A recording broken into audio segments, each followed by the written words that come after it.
Okay, so there's a new Avatar show that's been announced. I did this video beforehand, but it got copyrighted. I probably used too much footage of certain things. It's called Avatar 7 Havens. Now, I am an Avatar fan. It inspired me to make my Skyrim series that I do on YouTube. I remember watching episodes as a kid, but then I caught up with it 2019 before coronavirus went crazy. Probably around that time, actually, and then I discovered Korra, which I absolutely loved. Korra is one of my favourite animated characters. And this is set after Korra, and it's going to really piss some Korra fans off big time, because we already get enough shit from Aang fans going, she destroyed the Avatar cycle, she's the worst Avatar. If you feel offended, good, because you're one of those fans. Now, it's a little bit different. It's set in a shattered world devastated by a massive cataclysm. A young earthbender discovers that she's the new Avatar after Korra. But this is a dangerous era. The title of Avatar marks her as humanity's destroyer, not its saviour. Now, again, we're going to be angry at this because it makes Korra look even fucking worse.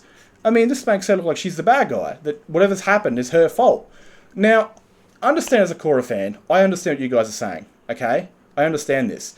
Now, I haven't, like, my very first, when I heard these leaks, I thought it was Sozin's comet, that instead of flying past the planet, it flew into the planet, and she used a massive shield of her power, like, at 50, and absorbed a lot of the hit, and saved a small part of the world from the comet's destruction, and died because of it. That was my first initial theory.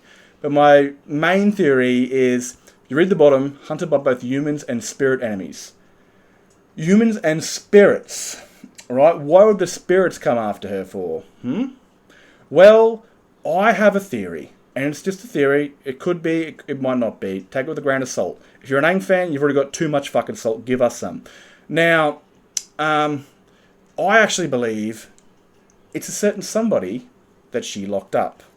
Now, Zaheer. I believe Zaheer is the main reason why Avatar Korra, the Avatar is seen as a human destroyer, and why the spirits and the humans are after her.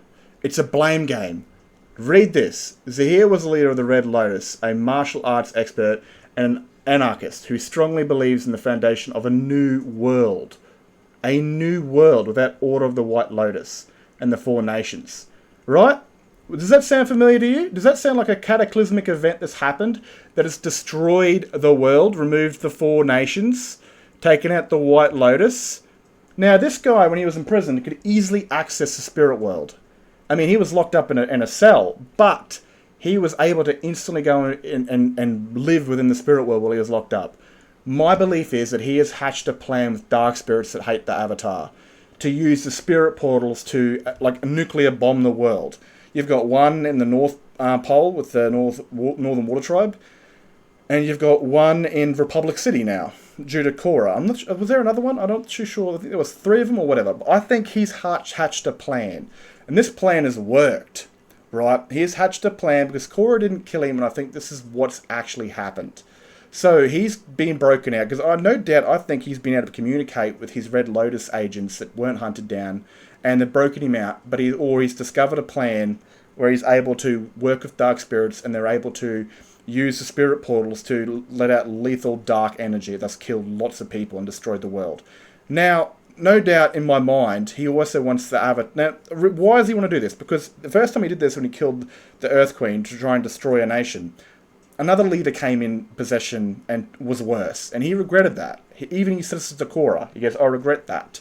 You know, I wasn't thinking straight. So maybe his new plan after Korra captured him was to completely reset the world with a cataclysmic event. Right? There's no more Four Nations, there's no more White Lotus, and the Avatar, you see that? The Four Nations or the Avatar. Now, the Avatar's always going to keep recycling, right? He tried to stop it, it didn't work. So what's the next best thing you do? You turn the Avatar into public enemy number 1.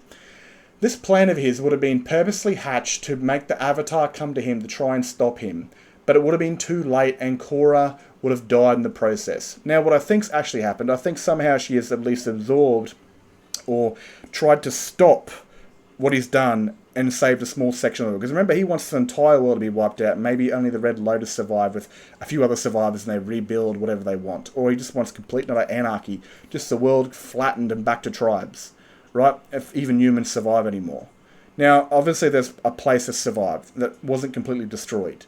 And I think this is a result of Korra stopping or trying to stop whatever he did, and in doing so she's used a massive amount of her power to stop the Dark Spirits and to stop what Zaheer has done, and has died in the process. Very much kind of like how that Sandbender fan fiction was made. She's died in the process of stopping this from destroying the world. And of course the Red Lotus has survived this event, and after the entire mess they've blamed it on the Avatar. And even the spirits believe that the Avatar was responsible for blowing up the spirit portals and damaging them or making them angry, so they're after the Avatar too, because they believe they're also tricked by the Dark Spirits and by Zaheer in the whole thing. So this is what I believe. I believe the mastermind of this entire destruction of the planet was Zaheer's, because it's literally right here. Right there. The cataclysmic event to end the world. This is his MO. I strongly believe this. Now again, is it going to happen? Probably not. It could be a brand new thing. But all the evidence suggesting in what they said, it sounds like Zaheer in his imprisonment has communicated with dark spirits that have dealt the Avatar before, that hate the Avatar, and he's worked out a plan to reset the world. Wipe out the 4 nations, the White Lotus, and in the process of it, set the Avatar up to make him like the bad guy, because Avatar has always been seen as a peacemaker, and everyone respects and loves Avatar. But if you turn everyone against the Avatar, then the Avatar is going to keep getting killed over and over and over and over, and it won't be a concern of yours anymore with your mission, because they're going to be hunted by both spirits that believe that what happened was because of Korra or the Avatar, and they're going to believe, and the people are going to believe that all this was because of the Avatar, even though she no doubt tried to stop it, and she saved a small portion of the world from going boom because of it. So I believe this theory. Again, I love being surprised.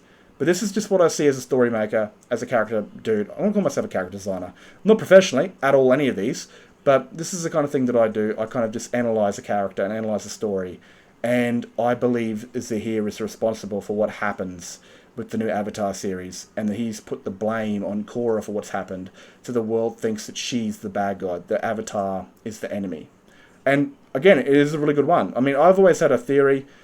Kind of end the video here if you want, because I've already discussed the theory, but I want to discuss a theory that I would have went with as a storyteller. I would have went at least a couple 400 years into the future after Korra, and have a cybernetic world where the humans have started harnessing power out of the spirit portals and started sucking drive energy and turning it into like a cybernetic cities.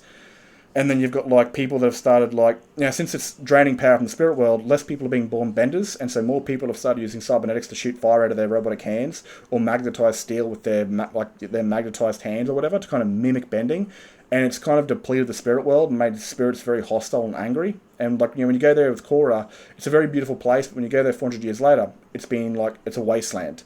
And like a sort of cybernetic city where it's just, people, and those that are benders, those that are born benders, find this to be an absolute abomination, and they've separated themselves from this place because it's disgusting for them seeing people, with robotic limbs shoot fire or shoot lightning or magnetize things and stuff like that. And that's kind of what I went for, because you've got 400 years of new avatars to explore eventually down the line. When you tell this story, it would have been a lot of sort of stuff to fill in for more content, so there would have been another avatar line, but this one's going to have Korra in it. As far as we know. Unless, of course, every avatar after the avatar sort of fixes the last avatar's mistakes, either intentionally or unintentionally. So who knows? This avatar could literally find the spirits. I don't believe they're dead. Rava was a nexus, and I think they're lost in the spirit world somewhere. When she was destroyed, they lost their connection to her, and they've been scattered throughout the spirit world. And this avatar might be able to find these spirits of the previous avatars and link them together to Rava. That's what I think. And again, with the whole hostile avatar thing, another theory is I would have loved to go on, 1,000 years back in the past. Not so far back to the first, but maybe 50 or 20 avatars after Avatar Yen, I think his name was. And the avatar is seen as a warlord, a bringer of doom, because they can control all 4 elements. And the kings and leaders of these nations, of these kingdoms they've created, find this to be an absolute threat because they can control all 4 elements. And they keep intervening in wars trying to stop them. And many people get killed because of this powerhouse of a 4 elemental bender, and so they continuously hunt them down or try to take them into their families to train them on their side. I don't want to get too far into it because I haven't got all that much time, but I would have went for an avatar that where it wasn't a bringer of peace but considered a warlord. Someone that inherently kept trying to stop wars, but people kept dying, and the leaders of these nations were kind of threatened by their power and always had people hunt them. And then, of course, with the future, after Korra, I would have went into a cybernetic city with, cybernetics and the spirit world being drained. It could have been the Avatar's duty to try and heal the spirit world with the mortal world, or stop humankind and help the spirits because it's depleting the spirit world and they're getting weakened and there's being less benders being born, or whatever the fuck. But, again, these are just theories. My main theory is Zaheer is responsible for this mess of the cataclysmic event, and he's put the blame on the Avatar, so the people lose faith in the Avatar. It's very much like Star Wars, so people lost faith in the Jedi. I mean, it's the same sort of thing. Darth Sidious in Star Wars turned the public against the Jedi, which made it so much easier killing him. Turn them into public enemy number one. So I think Zaheer is responsible for what has happened in the new Avatar series. That's just my 2 cents. Again, it might not be true, but that's just what I see.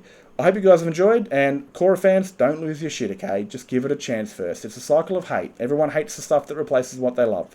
It's natural, but we got to give it a chance.